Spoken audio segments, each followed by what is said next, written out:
Business premium, यहाँ आपको मिलेंगे ढेरों फायदे। तो आज ही YouTube पर ज्वाइन करें। बिज़नेस प्रीमियम मेंबरशिप 159 रुपए से शुरू।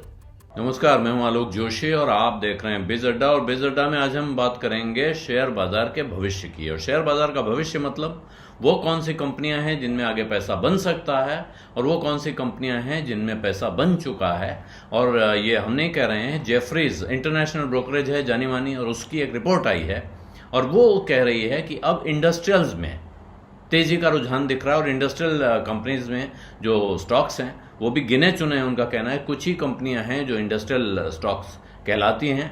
और वजह क्या है? वजह उनकी कहने की यह है कि पिछले 10 सालों में, पिछले डेकेड में जो आपने देखा, तब जो भारत में कंजम्पशन स्टोरी कहा जाता है जिसको, कि हम आप जो सामान खरीदते हैं घर के लिए, इस्तेमाल के लिए, अपने लिए, ये बनाने वाली कंपनियां तेजी से आगे बढ़ रही थी। एफएमसीजी कंपनियों में उसका असर दिख रहा था क्योंकि खूब खर्चा कर रहे थे भारत के लोग। अब क्या हो रहा है?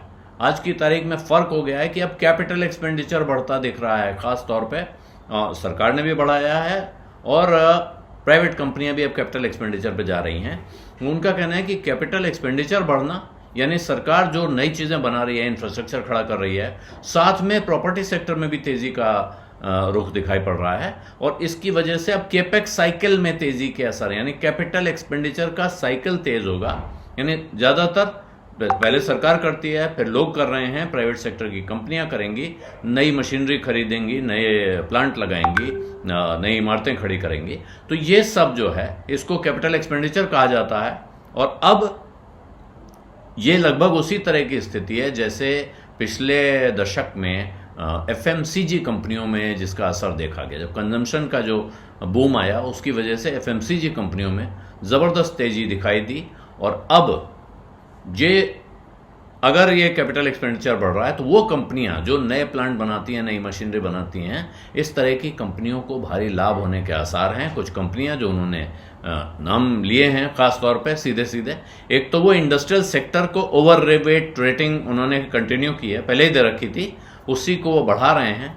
और उनका कहना है बहुत कम कंपनियां हैं जो इस सेक्टर में जिनमें आप पैसा लगा सकते हैं, क्योंकि कुछ कंपनियां हैं जो ईएसजी, एनवायरनमेंट और जो सोशल अवेयरनेस वाले लोग हैं, बहुत सारे लोग, कि हम ईएसजी कैटेगरी काउंट करते हैं।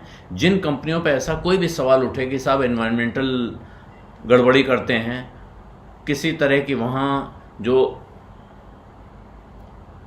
सोशल जो उनका एस्पेक्ट है उसमें कहीं गड़बड़ी दिखाई देती है, तो उसमें लोग पैसा नहीं लगाते हैं। तो इस तरह की कंपनियों से बच के रहते हुए भी इस सेक्टर में जो कंपनियां हैं उसमें उन्होंने नाम लिए L&T, Thermax, siemens, Polycab, KEI और एबीबी इंडिया।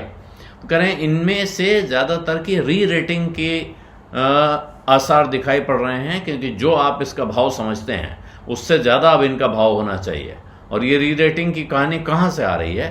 क्योंकि जब आप एफएमसीजी की कहानी स्टोरी में अगर जाएंगे तो एफएमसीजी में बिल्कुल क्लियर कट दिखाई पड़ा है पिछले दौर में कि 2011 में जो एफएमसीजी शेयर थे भारत के, उन सबका एवरेज पी निकालें, प्राइस अर्निंग रेशियो, तो वो था 20 टाइम्स। जितनी कमाई होती थी उसके 20 गुना भाव पे वो शेयर बिकते थे।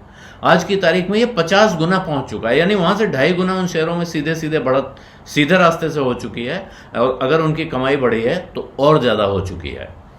दूसरी तरफ जो कंज्यूमर डिस्क्रिशनरी स्पेंड है, जो कंज्यूमर डिस्क्रिशनरी स्पेंड का अर्थ होता है कि वो खर्चा जिसमें आपको ज़रूरत नहीं है, पाबंदी नहीं है कि आपको खर्चा करना ही है, शौक से जो खर्चा करते हैं आप, उनमें वो 20 से 70 गुना हो गया इसी दौरान। ये वो 20 से 50 हुआ है जो एफएमसीजी है, और डिस्क्रिशनरी कंज्यूमर स्पेंड है जिसमें ऑटो को मत शामिल कीजिएगा, ऑटो को छोड़ के है, वो 20 से 70 हो गया इसी दौर में। तो ये क्यों? क्योंकि इन्वेस्टर को भी लगता है कि साहब ये वाली कंपनियां तेजी से भाग रही हैं तो इधर ही पैसा लगाया जाए। इस वजह से जहां उनका वैल्यूएशन बहुत बड़े लोग देखते हैं, इन्वेस्टर्स देखते हैं, उससे ज़्यादा हो गया और वो काफ़ी तेज़ दिखाई पड़ रहा है। अब क्या है? आज की तारीख में दिख रहा है कि प्राइवेट फाइनल कंजम्पशन एक्सपेंडिचर कहा जाता है, जो जीडीपी का शेयर उसका है, वो 2011 में 54.7% था और वो FY21 खत्म होते हुए 2020-21 जहां खत्म हुआ है वहां वो 61.3% था, जिस वक्त से ये इकोनॉमी में कमजोरी आ रही थी, आनी शुरू हो गई थी। वो अब पीक हो चुका है। पिछले 2 सालों में वो गिरने के बाद वापस उसके जाने का समय आ गया है। और अब जीडीपी में ग्रॉस कैपिटल फॉर्मेशन यानी नई चीज़ें बनने का, नए जो जमीन जायदाद, जैसा मैंने कहा इमारतें, कारखाने, ये सब बनने का समय आ गया है, तेज हो रहा है, ये रिसर्च फर्म का कहना है। तो उनका कहना है कि इस वजह से अब आपको इन कंपनियों में, इस कारोबार में तेजी दिखाई पड़ेगी, यानी कि ये दांव लगाने के लिए सही जगह दिख रही है।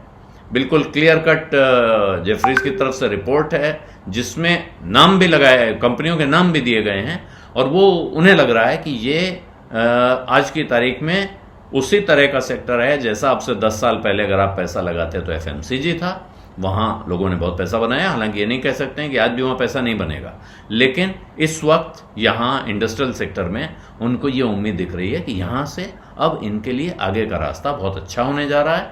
और इसीलिए वो इन कंपनियों का जिक्र कर रहे हैं कि बहुत चुनी हुई आपके सामने चॉइसेस हैं, उनमें से आप या तो सबको चुन सकते हैं, किसी ऐसे फंड में दांव लगा सकते हैं जिस फंड में ये सारे स्टॉक्स हों, और या फिर आप अपनी कंपनी पसंद करना चाहें, चुनना चाहें। अगर आपने अपनी बेसिक होमवर्क आपने कर रखा है तो आप खुद कर सकते हैं, नहीं तो किसी एडवाइजर से सलाह लेके कर सकते हैं। बिजअड्डा में आज इतना ही। अब इजाज़त दीजिए। धन्यवाद, नमस्कार।